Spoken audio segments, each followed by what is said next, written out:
धन्यवाद बहुत बहुत।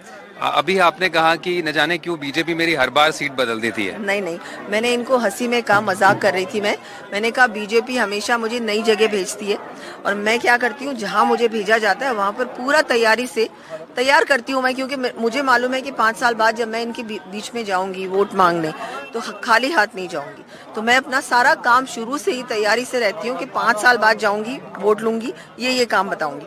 पर हर बार मुझे अपने आप ही ऐसा होता है, भारतीय जनता पार्टी है वो हमेशा ही, और देखिए पार्टी कैसी है, किसी को भी कहीं से चुनाव लड़ाने भेजती है और वहां से जिताती भी है। तो ये बहुत विशेषता है हमारी पार्टी की कि हम लोग कहीं से भी चुनाव लड़ भी सकते हैं और जीत भी सकते हैं, क्योंकि हमारा जो पार्टी का कार्यकर्ता है वो दिन रात लगा रहता है जनता के बीच में। तो जब कोई नया व्यक्ति जाके चुनाव में वोट मांगता है तो उसको ज्यादा कुछ नहीं करना पड़ता।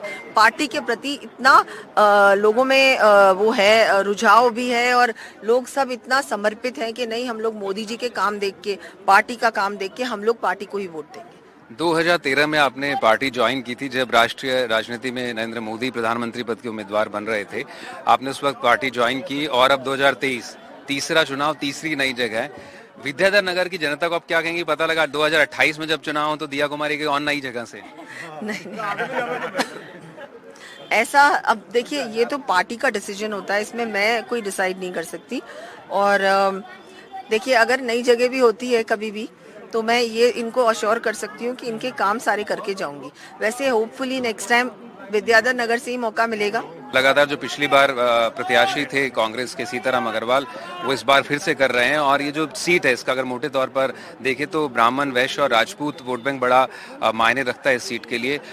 कितना टफ आप अपने लिए मान रही हैं, क्योंकि सीधा सांसद से वापस विधायक पद पर आई हैं और विधायक का चुनाव लड़ रही हैं, पहले आप विधायक थी। कुछ लोग कहते हैं कि पॉलिटिकली ये डिमोशन है। वो तो समय ही बताएगा डिमोशन है कि नहीं, लेकिन मैं ये बोल रही हूँ कि डिमोशन और प्रमोशन वाली बात नहीं है। सबसे इम्पोर्टेंट बात यह है कि भारतीय जनता पार्टी की सरकार राजस्थान में बन रही है। चाहे कोई भी कुछ भी बोले, चाहे गहलोत जी कुछ भी कह दें, कोई भी झूठी बातें करें, गारंटीज पे गारंटीज की झूठी बातें करें, कोई उनको बिलीव नहीं कर रहा है। उन्होंने फेल हो चुके हैं, वो उनका टाइम अप हो चुका है। और हमारा मोदी सरकार जिस तरह से हमारे संकल्प पत्र में जो कुछ लिखा है, बहुत विजन के साथ लिखा है, सोच के साथ लिखा है। ऐसी घोषणाएं नहीं की है जो हम पूरी नहीं कर सकते। कांग्रेस तो कह रही है पूरा संकल्प पत्र हमारी गारंटीज का कॉपी पेस्ट कर दिया है। कुल भी नहीं है, हमारी सरकार जो कहती है कर दिखाती है। इनकी सरकार कुछ भी नहीं करती, सिर्फ झूठे वादे करती है, झूठी बातें करती है। जब इनकी सत्ता में जब इनकी सरकार नहीं बनी थी उस समय भी इन्होंने 3-4 बातें कही थी, उनमें से एक बात भी पूरी नहीं की।